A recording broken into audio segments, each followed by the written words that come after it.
인사.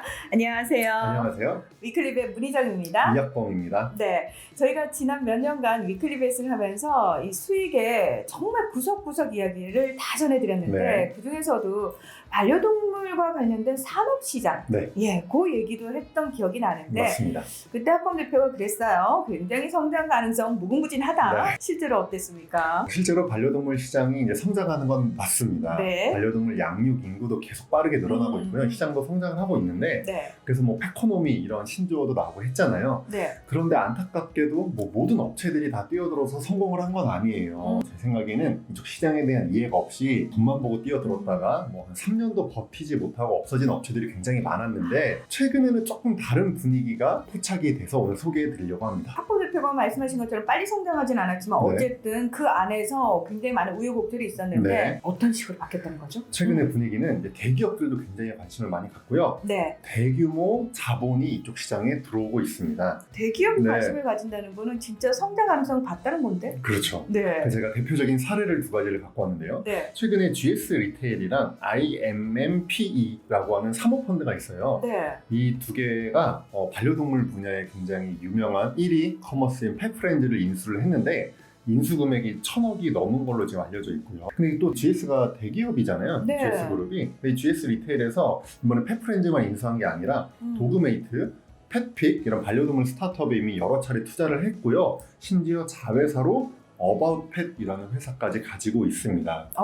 그러면은 네. 같이 손잡은 IMM은요? IMMP는 이제 되게 유명한 사모펀드인데 여기가 가구업체 1위 한샘을 인수한 곳이거든요. 그런데 여기도 펫프렌즈뿐만 아니라 다른 반려동물 업체들을 인수하기 위해서 굉장히 많은 미팅과 접촉을 하고 있다고 알려져 있습니다. 근데 이 GS 리테일 말고도 또 관심을 가진 대기업이 있다면서요? 네, 사실 네. 굉장히 많은 대기업에 관심을 갖고 있는데요. 최근에 실제 인수합병까지 이어진 케이스가 한솔그룹입니다. 한솔그룹 계열사의 한솔인티큐브라는 회사가 있는데 네. 여기서 2019년에 수의사가 창업한 닥터 맘마라는 펫푸드 브랜드가 있어요. 네. 여기를 인수를 했습니다.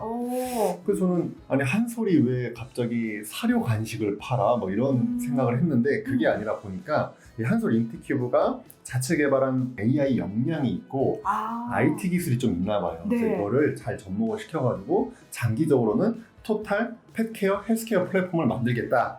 이제 이런 생각으로 인수를 했다고 합니다. 중요한 거는 이런 변화가 우리 반려동물하고 반려인들한테 어떤 식으로 팬의 네. 질을 높여줄까 궁금하거든요. 그렇죠. 그래서 네. 기대되는 점이 있고 우려되는 점이 있는데 네. 근데 기대되는 점은 이제 시장에 자본이 들어오고 인수합병을 통해서 이제 업체가 좀 경쟁력을 갖추게 되면은 우리나라 반려동물 시장이 한 단계 업그레이드가 되고 또 이제 보호자들에게 조금 더 나은 서비스가 제공되지 않을까 이제 이런 점이 기대되는 부분입니다. 좋습니다. 네. 그런데 저는 살짝 또 걱정되는데 몇몇 기업이 독과점 한다든지 걔들이 다 먹어버리면 어떡해요 이렇게. 네, 그런 네. 걱정을 하시는 분들이 굉장히 많습니다. 왜냐면은 시장이 어쨌든 성장을 하고 있다 보니 뛰어드는 거 그럴 수 있고 또 네. 돈도 벌어야 되는데 네, 너무나 영세한 업체들이 많잖아요 현재. 그렇죠. 그러다 보니까 뭐 한 5천억, 1조 원이면 이쪽 시장을 다 먹을 수 있네 약간 이런 마음으로 예를 들면은 뭐 제조업체 한두 개 인수하고요. 네. 뭐 커머스 인수하고 뭐 유통 인수하고 브랜드 인수하고 뭐 이렇게 하면은 이쪽 시장 다 먹겠네? 인수해서 비싸게 팔 수 있겠네? 네. 혹시나 이런 마음으로 쉽게 생각을 해서 이쪽 시장에 좀 우후죽순 투자를 하고 인수합병을 하는 게 아닌가 이런 우려들이 나오고 있습니다 사실. 근데 저희가 반려동물과 관련된 산업 이야기할 때 좀 걱정됐던 게 생명을 다루는 쪽인데 네. 너무